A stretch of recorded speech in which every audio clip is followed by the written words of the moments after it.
Gurubhyo Namaha. Namaste everyone.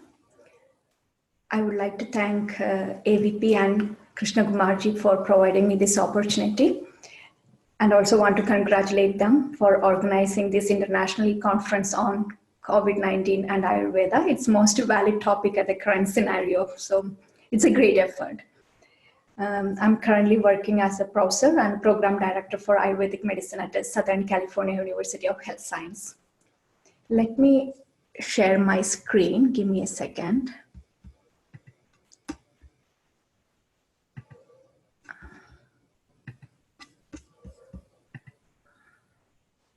So my topic for today is preventive approach for COVID-19 and Ayurvedic perspective.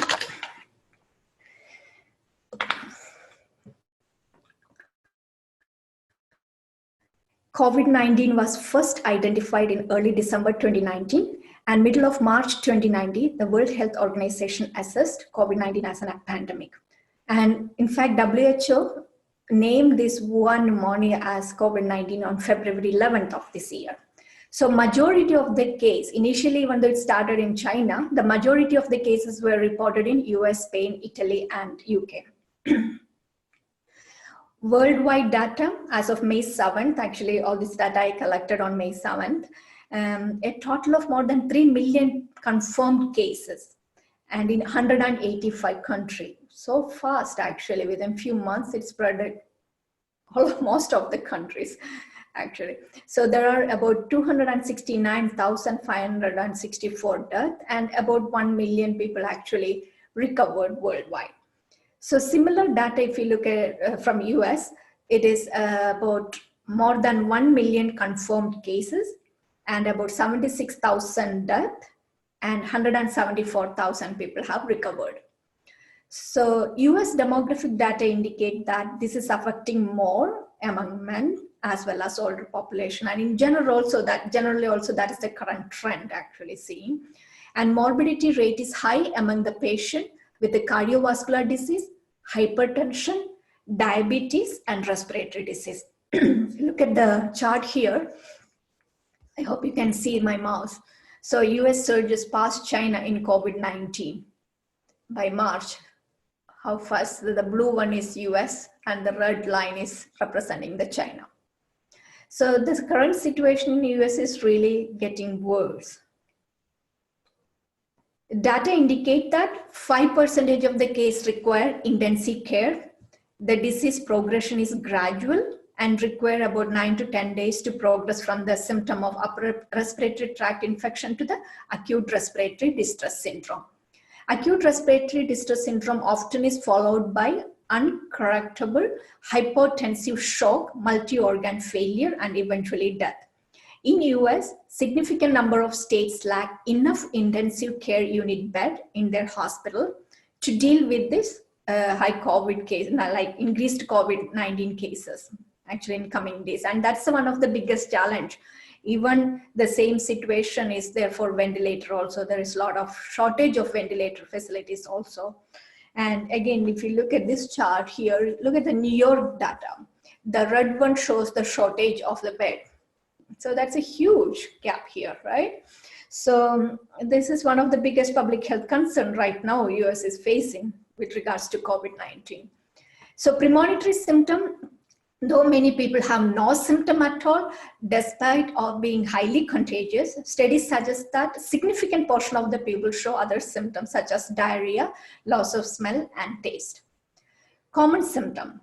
So these symptoms appear 2 to 14 days after the exposure. So like usually current reported common symptoms are fever, cough, and shortness of breath. And this also actually changing because there is a lot of different type of mutation happen with this regards to this virus. So some of these symptoms are also changing. And here are the less discussed symptom of COVID-19, that's malaise and confusion, chills or muscle aches, headache and dizziness, running nose, loss of sense of smell, and conjunctivitis. Again, as I said earlier, maybe more and more symptoms come into this category as well. So who is susceptible? The current data indicate that the people who are suffering from chronic lung disease or moderate to severe asthma, heart condition or immunocompromised people or patients with obesity and diabetes, chronic kidney disease, undergoing dialysis, and liver disease, people with the liver disease. These are the people more susceptible for COVID-19 infection. So how does this virus look like? If you look at the center part here, that is actually RNA. And there is a spike-like part you can see that is actually glycoprotein. So this spike-like part acts like a key. Okay, so how does it enter into the cell? So these are the lock. We can consider the angiotensin coenzyme 2 as a lock. Okay, it's an enzyme attached to the cell membrane of the lung, arteries, kidneys, intestine, etc. So these glycoprotein are the key that virus use, and they are looking for a locks to unlock it. So the glycoprotein is here, as I showed in the picture. Hopefully my mouse is not moving. Give me 1 second. Yeah, no, it's fine. Yeah. So this is actually like a key. Okay. So what happened is the locks are present on the heart, kidney, lung, artery, etc. Right? And they are named as angiotensin converting coenzyme 2. So once it enters into the body, once they get locked, once this virus enters into the body and once they get locked, it provides the opportunity for virus to introduce its genetic material, which is RNA. So introduced RNA replicate in the host cell and produce more and more virus. So by this change in the host cell, our immune system get alerted by T cells. You can see that, right? So what happened when the immune system get alerted by T cells? So what is the host cell that are alerted and compromised are destroyed by the immune chemicals. So the primary immunochemicals is known as cytokines. Please remember the word cytokines. So what happened is because of this fast spreading action of this virus, body immune system secrete extraordinary amount of cytokines, which is nowadays called a cytokine storm. So overwhelming amount of this cytokine, it actually what happens is too much cytokine is produced, and that can overwhelm the other systems in the body, resulting in the multiple organs failure. So the cytokines secretion, and once it enter into the body and it T cell act to alert our immune mechanism, and because of this too much cytokine secretion, which can causes damage to the other organs in the body. So current conventional treatment, due to the absence of specific antiviral therapeutic and vaccine, main treatment strategy of COVID-19 is supportive care, which is supplemented by the combination of the broad spectrum antibiotics and the antiviral and corticosteroid and convalescent plasma. The HIV protease inhibitor, ritonavir and lopinavir have been also used, typically in combination with the appropriate antibiotics with the interferon alpha 2b. So nucleoside analogs such as ribavirin may be potentially beneficial for the treatment of COVID-19, since ribavirin was approved for treating respiratory syncytial virus RSV infection and used extensively during SARS and MERS outbreak. However, ribavirin had a severe side effects such as anemia, and whether it had a sufficient antiviral activity against SARS-CoV-2 is unclear.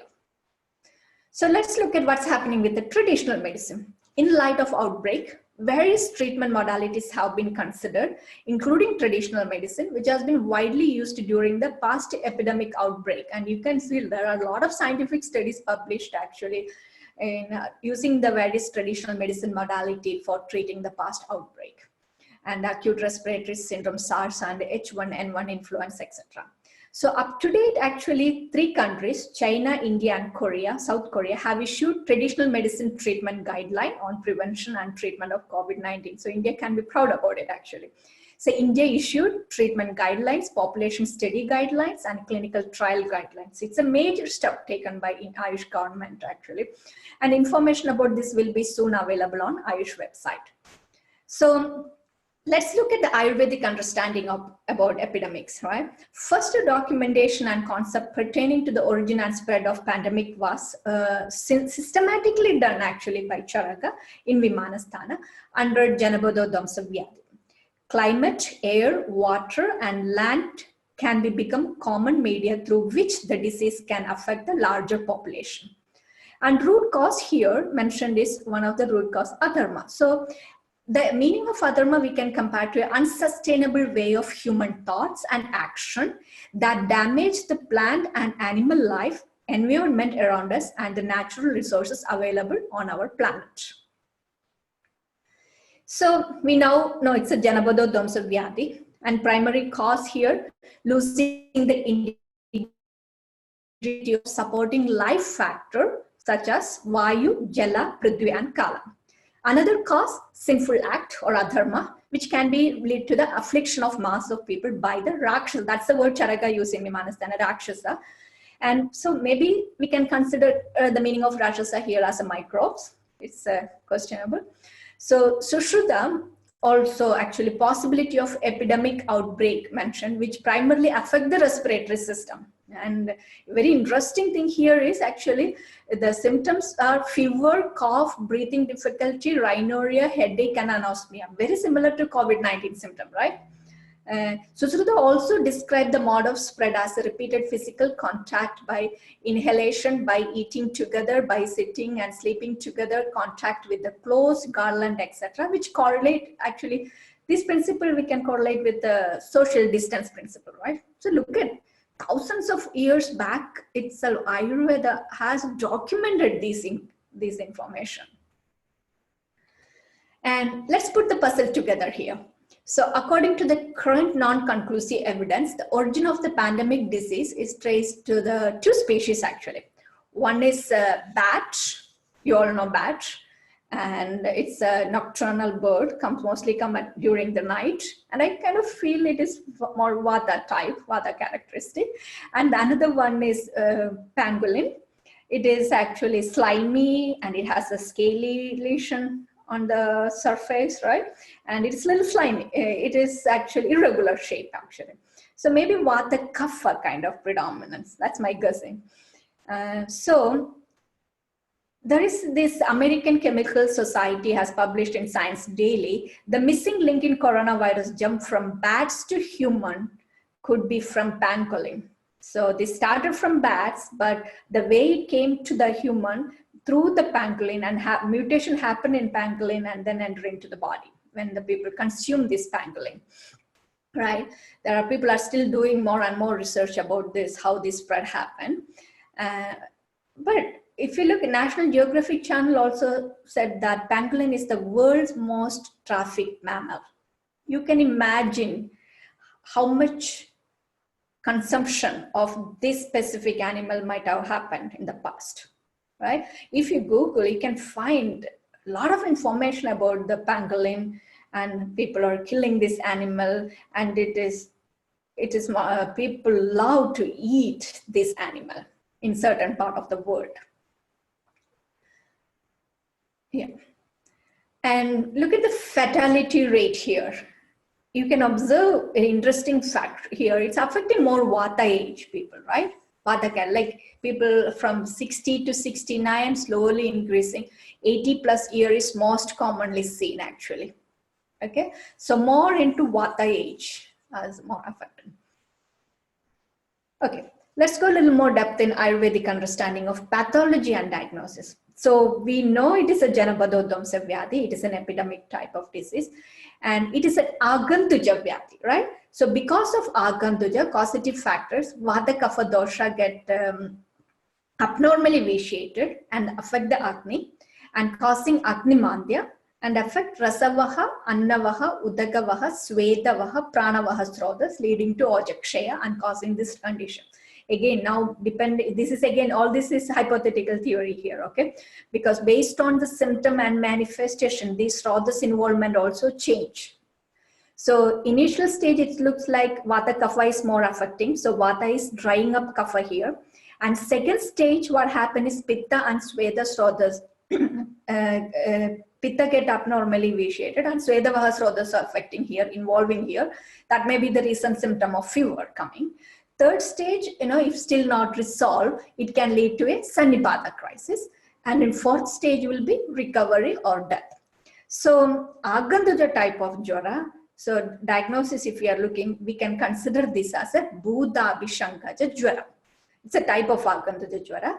And Madhav Nidana explained Bhudabhishankaja Jwara as a Sankramika type of Jwara. Definitely it is a Sankramika Jwara, right? Among Agntuja, Sankramika Jwara is Bhudabhishankaja Jwara. So Samprapti. So during Agantu phase, there is no dosha prakopa usually, right? So that's why COVID-19 patients sometimes may appear initially normal in this stage. But all Agantu disease, within 3 to 7 days, it can convert into a Nija Vyadhi. So depending on the degree of dosha prakopa, the severity may arise.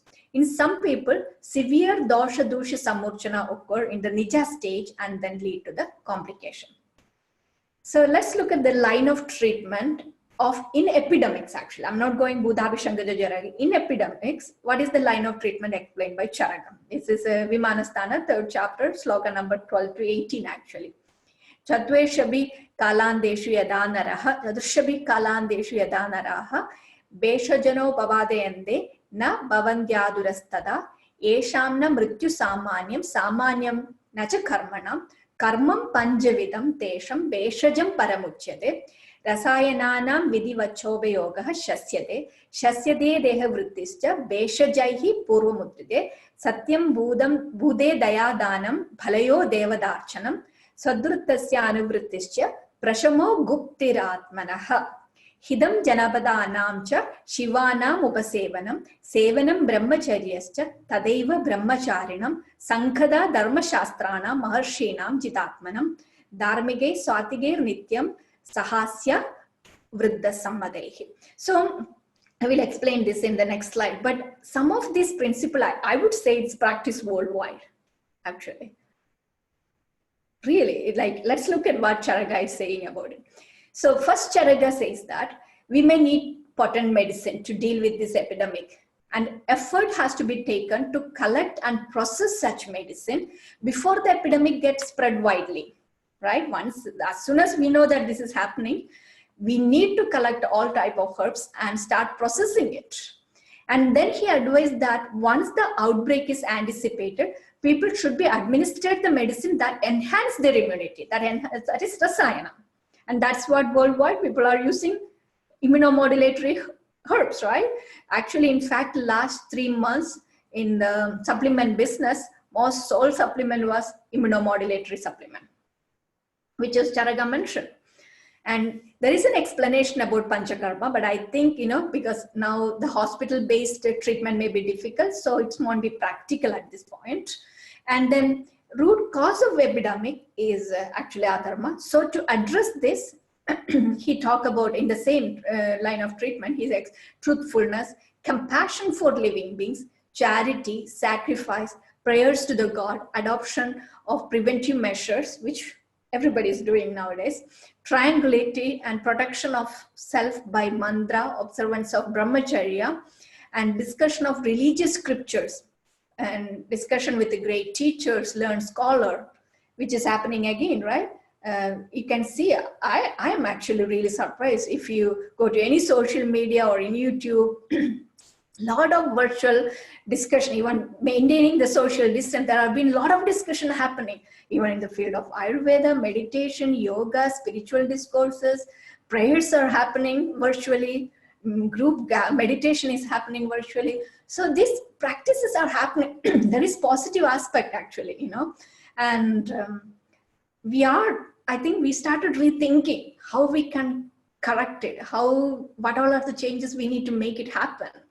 And so learning from the scholars, I actually got opportunity to learn from the great masters in Ayurveda after the COVID-19 happened. And Deha Shuddhi, self-cleaning. Atma Gupti is self-protection. Shivanam Janabadana Upasevanam. Use the place that are safe for one's living. It's a beautiful explanation, actually, the line of treatment for epidemics. This is in general, okay? Now let's look at the, we told that it can be considered under Bhudabhishangaja Jwara. So here, what is the main line of treatment principle here? Shabhabi Jarad Bhutanam Abhishankacha Yojaraha Daiva Vyabhasrayam Tatra Sarvaushada Mishyade. So for Bhudabhishangaja Jwara, Daiva Vyabhasraya Chikitsa is mainly mentioned. So we know that Mani, Mandra, Homa, Prayashchitta. Under Prayashchitta, we need to think how we can use this information in the current world also. So various type of public health intervention, I would say, come under this category. Correcting the ecology, human-animal relationship, our connection with the universe, having more love and compassion for living beings and respect others, etc. come under this category. And then definitely we need to implement the Yukti Vyabhasraya, not just the Deva Vyabhasraya, right? Because Nija stage, there is dosha, dusha, samorcha, doshas are involved, dhadus are involved, srotas are involved, agni is involved. We need to address that. So we have to use the Yukti, and based on that, dosha pratyaniga, dhadu pratyaniga, and vyadhi pratyaniga chikitsa can be included. This is I'm talking in general. So the readiness for COVID-19, you might have heard about toilet paper war. I'm not sure why this happened, but in the early stage when this spread happened, this is really happened in US actually. Literally there was fighting in the shop for toilet paper and people were very panicked. I think they were storing things, but most wanted thing at that point was toilet paper, and I'm not sure why. And when we go to the shop at that time, you won't even get, it's not even available. Everything actually went out of stock. So it was a great surprise, but interesting. I felt a little interesting about that. But let's look at, and general prevention method in US is stay home and save lives. Everybody know about it. I don't have to talk more detail. We all are, most of us are practicing this now, right?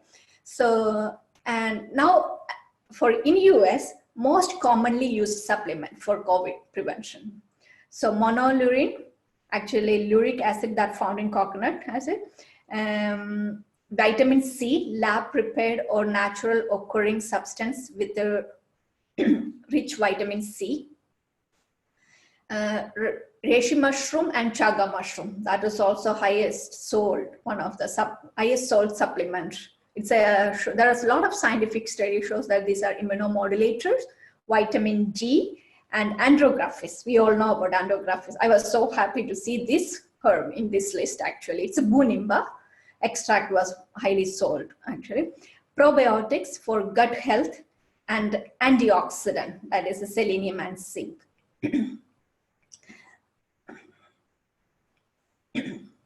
So preventive aspect. So my topic here is preventive aspect, right? So I'm not going to go detail about treating cases and etc. So I'm mainly concentrating on this specific part. As I explained earlier, epidemic disease, one of the preventive aspect or line of treatment is Atma Gupti, that is self-protection, very important. And Sthana Parityaga, that is actually social distance, you know, being a place which are free from the exposure. Both are worldwide practice principle and which is mentioned in the classical textbook of Ayurveda. And then another thing is Dibana Pajana herbs and diet. This is very important from Ayurvedic perspective.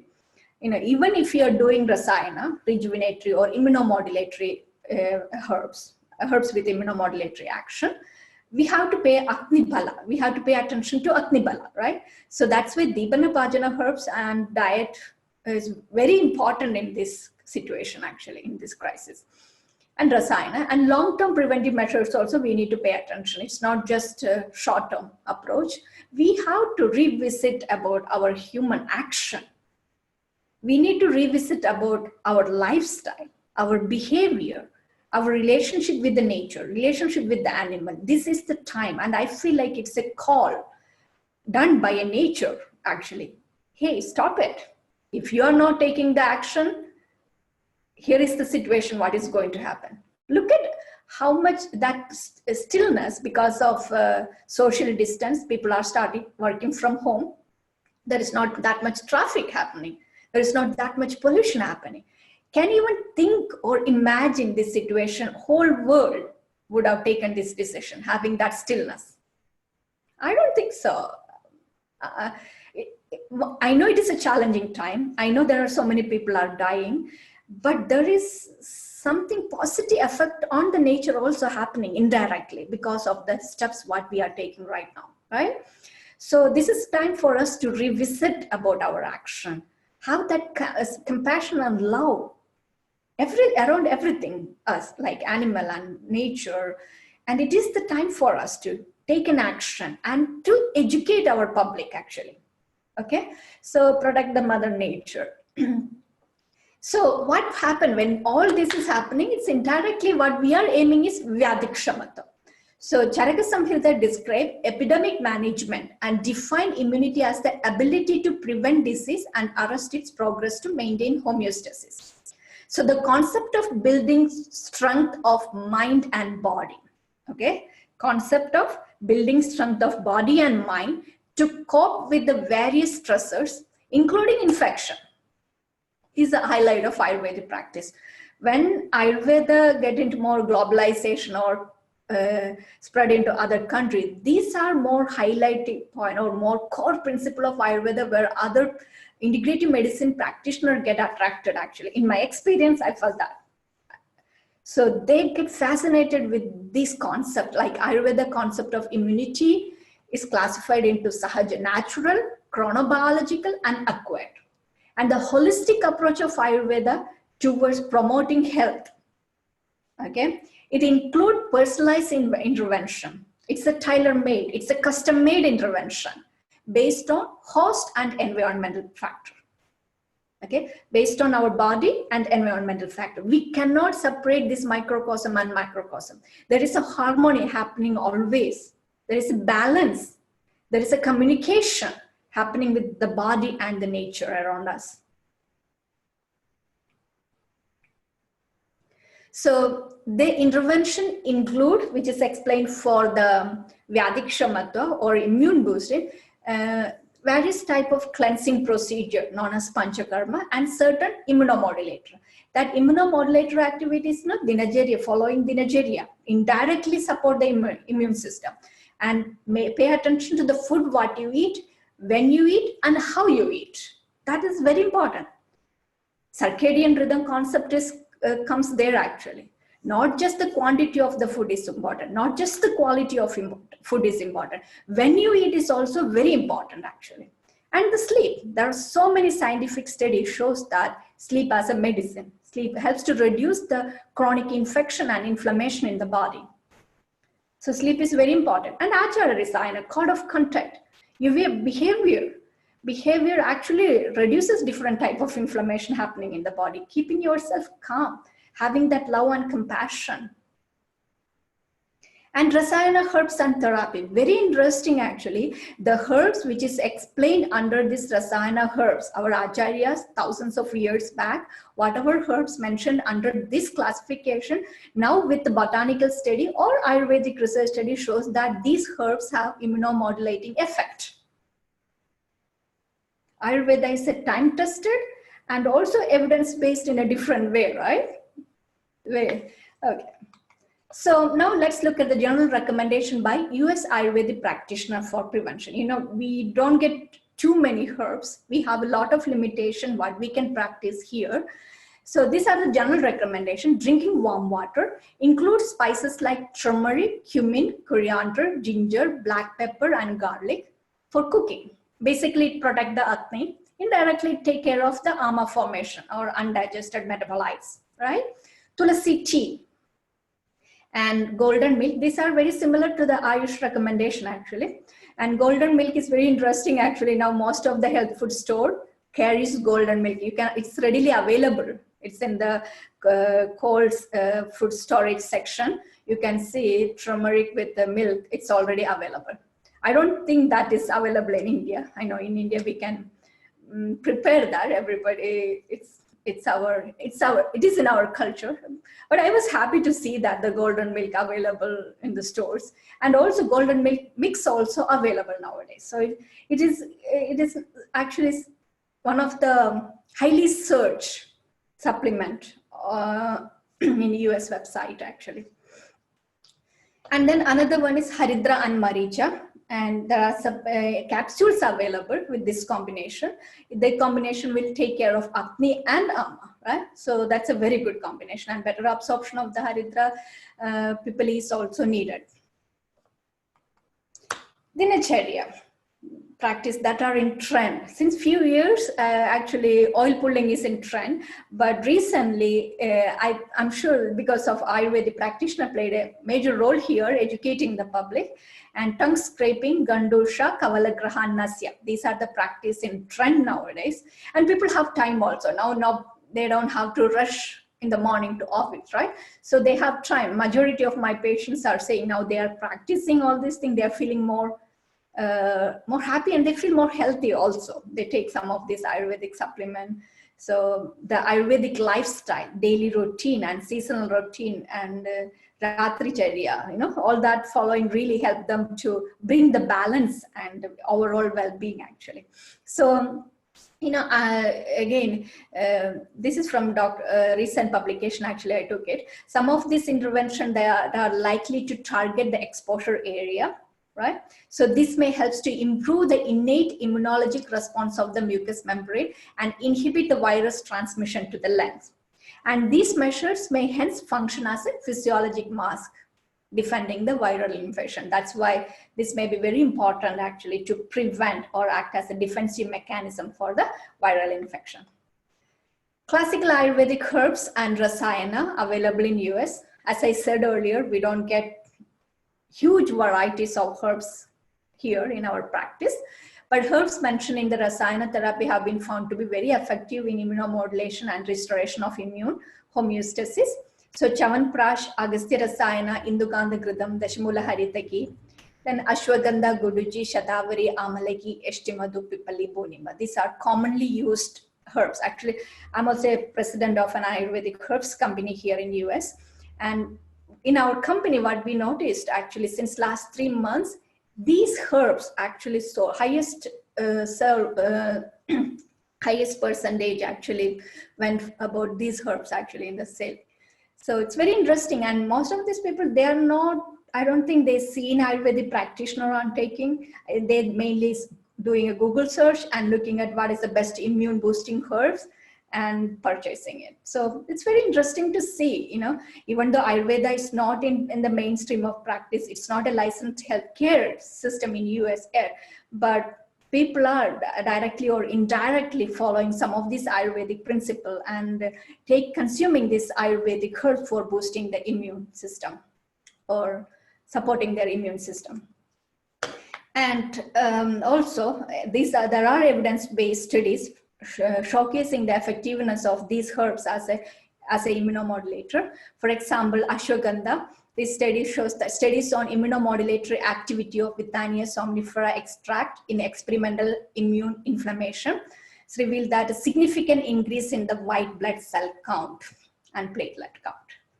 And second study, the Guduji, immunostimulatory properties of major protein from the stem of Ayurvedic medicinal herb, Guduji, Tinospora cordifolia. And also Guduji stem showing lymphoproliferative and macrophage activating properties. Again, supporting the immune boosting action and immunomodulatory action. And another one is Amalaki, immunomodulatory activity of Amalaki Rasayana, an experimental evaluation. So basically they considered 2 samples of Amalaki Rasayana studied to evaluate the comparative immunomodulatory activity against the cyclophosphamide immunosuppression in rat. It's an animal study, but the study result shows that significant immunostimulant activity and moderate cytoprotective activities. Eshtimadu. Eshtimadu actually also used in Chinese medicine. It is one of the most commonly used herb used in Chinese medicine during the COVID-19. but I couldn't find that many research study which showing the immunomodulatory activities in from Ayurvedic perspective or in India. But again, this study indicate actually immunomodulatory activities of Hashimoto. Licorice polysaccharide, especially of low molecular weight, exhibit anti-cancerous and immunomodulatory activities. Bunimba, I said that this is one of the highest searched and then highest sold herbs during the COVID-19 in US. And so here, level of pro-inflammatory cytokines were effectively reduced by the consumption of Bunimba. Again, animal study. Chyawanprash, most of us know, this is evaluating Chyawanprash on healthy immunity-related parameters in healthy children, a two-armed randomized open-label prospective multi-center clinical study. And result indicate that regular consumption of Chyawanprash for a period of 6 months could significantly improve the immunity and energy level, and physical fitness, strength, stamina, and quality of life. Quality of life is another big parameter, important parameter, which we can showcase through the Ayurvedic medicine and yoga. So another one is a Triphala, immunomodulatory activity of Triphala on neutrophil function. And study results also showing that suppression in the neutrophil function were significantly prevented by Triphala. Okay, so what I would suggest is, my thought, when Ayurveda, when we are planning for globalization of Ayurveda, when we promote Ayurveda outside India, because in India it's already well accepted science, right? Outside India, when we are planning to integrate this modality in an integrative medicine section, evidence-based education and evidence-based practice is very important. We need the data. At any type of policy level changes, we need actually evidence-based data. So I know the government and Ayush is taking lot of stuff, actually interesting positive steps in last few years, we can see that. And now they are documenting the treatment and outcome among COVID-19 patients. So if evidence-based outcome shows that effectiveness of Ayurvedic intervention, if we can showcase from these studies, the effectiveness of Ayurvedic intervention, then it will bring a lot of credibility actually in the scientific community. And also it can play a major role in making the policy level changes, especially in outside India. It will be great help from India and Ayush Ministry, people who are practicing outside India. These kind of data will give a lot of credibility actually. So I think that's mainly from me, and I think my next slide is the reference slide. And yeah, thank you very much actually. And I will be joining question and answer session on Sunday. Thank you.